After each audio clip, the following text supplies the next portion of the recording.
Metal and wood chips scatter the tracks at this railroad crossing in Boardman Township. Shortly after noon, a driver from Mid-Michigan Logging is hauling a load of wood chips from Lake City.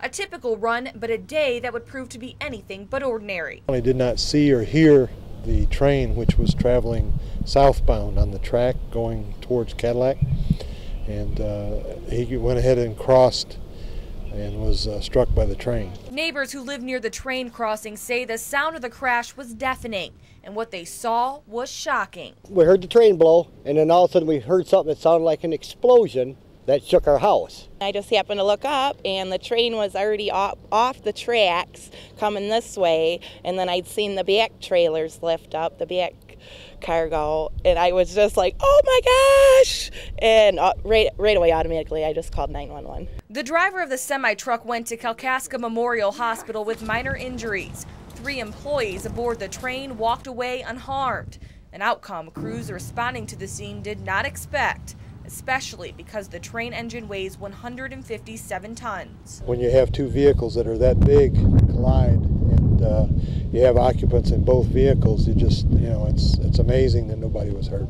And while no one was seriously hurt this time, the community is worried that might not be the case in the future.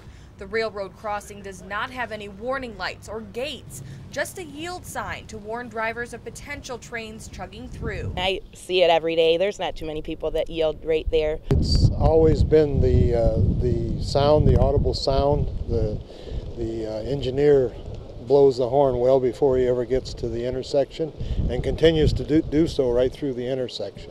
But all of that will be looked at, I'm sure.